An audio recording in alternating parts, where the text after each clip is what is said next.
Monkeypox in our state. Fever, muscle aches, and they will get swollen lymph nodes. From symptoms to how you get it, what you need to know about this disease as the first presumptive case is detected in Colorado.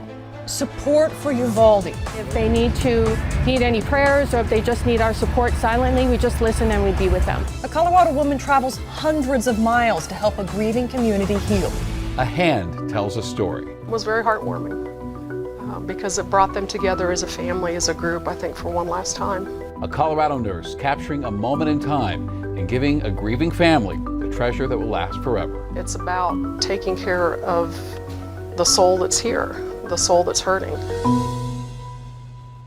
A disease you've heard about in world news headlines, and now monkeypox might be here in Colorado. The State Health Department today announced it has detected its first presumptive case, and tonight they want Coloradans to know that your risk of getting monkeypox is low. Denver 7's CB Cotton is here sorting through fact versus fiction. CB. Shannon, Jacqueline, state health officials say this man with a presumptive case of monkeypox recently traveled to Canada, where there's a current outbreak of the virus. I was also able to confirm today the man was treated at Denver Health, and while this news may be worrisome, right now health experts are saying this virus doesn't present the same kind of global threat as COVID-19. The medical community is very familiar with monkeypox. But most of the world isn't, causing worry and confusion for some, according to Dr. Reginald Washington, Chief Medical Officer of Rocky Mountain Hospital for Children. With the air travel the way it is, people can be what we call vectors, meaning you can go to another country, another city.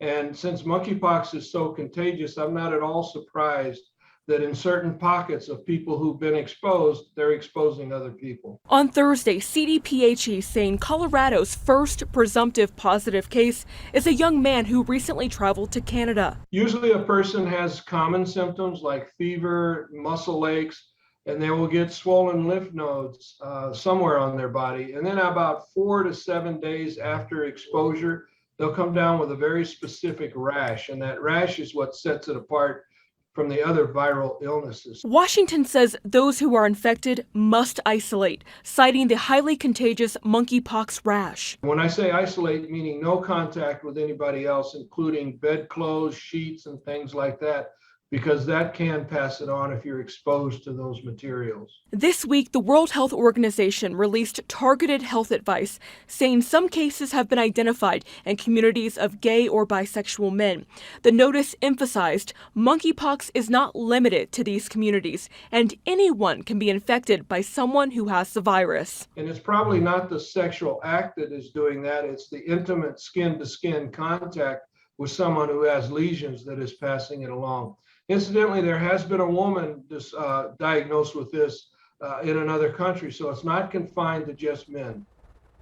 Again, this is a presumptive case, and final confirmation will come from the CDC. There are 2 vaccines available to prevent monkeypox, and Colorado has requested them from the federal government. But health officials say they want to reassure everyone the risk to the public is low. Shannon? All right, thank you for that, CB. And we have an in-depth write-up about monkeypox right now on thedenverchannel.com, including how it spreads, what you should watch out for, and what treatments are available. It's a moment every student and parent looks forward to, high school graduation. But just a day before their son's ceremony, a Westminster family says they have received some upsetting news. Damon Oswalt has used a wheelchair nearly his entire life, and tomorrow he will graduate from Destination's Career Academy of Colorado, which is an online public school. The ceremony is being held at the School of Mines in Golden, but the venue is not ADA compliant. Damon and his mother tell us when they called his counselor today to ask how he'll cross the stage, they were told the school had forgotten Damon is in a wheelchair and that there are no ramps. He said, "I'm in a wheelchair," and she said, "Can't you walk up the stairs?" And I said, "No, I live in a wheelchair." And she asked me if I could at least get up the stairs. And I said I can barely even move outside of my wheelchair. To find out that he can't participate like any other student in his graduation ceremony, was hurtful. Now, Denver 7 reached out to Destination's Career Academy. The school says it is working closely with students who need accommodations to ensure that they are honored and can participate fully in tomorrow's ceremony. An unnerving day for students and staff and families as police are called to multiple schools in the metro area. Northfield High School in Denver was put on lockdown this morning for reports a student brought a gun to school. Now, the gun turned out to be a paintball gun, but 2 male students were detained and have since been released to their parents. Cherry Creek High School also had to go on lockdown this afternoon. Police received a tip that someone wanted to shoot up that school. Police were able to secure the school and students were able to return to class. And in Boulder, a student was given a ticket for bringing an airsoft gun to Casey Middle School. This comes the same week another student was arrested for making threats against that same school. All of those incidents coming in wake of the shooting that left 19 children and 2 teachers dead at an elementary school in Uvalde, Texas.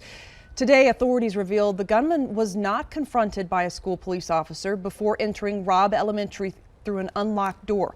Authorities also announcing the shooter was in the building for more than an hour before he was killed by police. The response by law enforcement now stirring questions over why officers did not enter the school sooner. Some of them just stood there and said, well, why aren't they going in? They said they rushed in and all that. We didn't see that. Tonight, investigators are still searching for a motive. They are reviewing the gunman's private social media messages to find out if any potential warning signs had been missed. Meanwhile, the White House today announced President Biden and the First Lady will travel to Uvalde on Sunday. And more pain tonight for the family of one of the teachers killed in that attack. Family members say Joe Garcia, husband of Irma Garcia, died this morning of a heart attack. Irma Garcia was shielding her students from the gunman's bullets. The couple was supposed to celebrate their 25th anniversary this year. They leave behind 4 children. A GoFundMe account has been set up to help that family. And the sadness and the stress that we're all feeling because of Texas is compounded for teachers. Now, they hear the stories that colleagues in Uvalde use their bodies to shield students from gunfire, and they know that someday they might have to do the same thing. A balloon goes off, and you kind of wait. It wasn't just a balloon.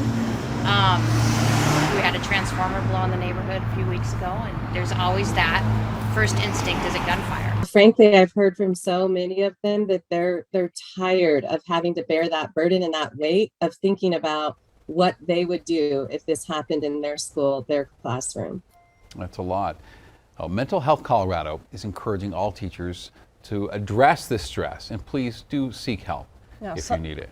Some people are donating money, others are jumping in their vehicles, feeling the need to comfort the people of Uvalde in person. And tonight, Chris Stewart shows us how people with no real connection to Uvalde, including a woman from Fort Collins, are now providing some help to those who are grieving.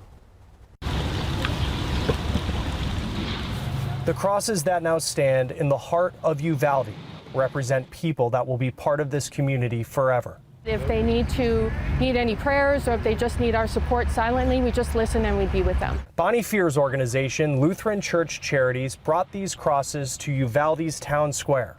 Like many who have come, she's not from here. She flew in from Colorado Wednesday night.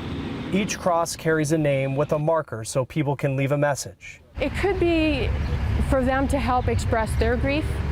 And in the end, it ends up with the family. Our hope is that the family can then get that heart and read the heartfelt messages for their loved one. Including the family of Layla Salazar. Layla was just 10 years old when the gunman walked into her school. I will always love you, my beautiful granddaughter, it reads. It's impossible to know what can heal a wound so permanent and deep. Faith, I mean, you gotta have faith, good and when things are going good and things going bad. Albert Villegas is one who felt he had to come help those impacted by this shooting know they are not alone. And I told my wife, look, and she goes, oh no. I said, well, we prayed about it and said, we gotta go do something. Villegas and his wife wrote their destination on their car and drove from 5 hours away through the night to be in Uvalde today to be with those who are suffering. They set up a prayer station. You know, people when they come by and need prayer and just say a little prayer, you know, maybe they need a hug or something. Comfort them, you know. Bonnie's charity also brought these comfort dogs, golden retrievers from across Texas and Oklahoma. What it will take to heal this town is a question without a clear answer. But those who have come are hoping they will be part of the journey to find it. In Uvalde, Texas, I'm Chris Stewart reporting. Nice to get some heat today, even more tomorrow, and I'll let you know if it'll last all weekend long. Molding a moment. It just kind of hit me, hey, I can give back to them what I wish I would have had for myself. The special bond between a nurse and a family living through an incredible loss. There is nothing harder than losing a child. And the gift she's given them that they'll never forget. I wanted it for Anthony and his family. And the hand tells a story.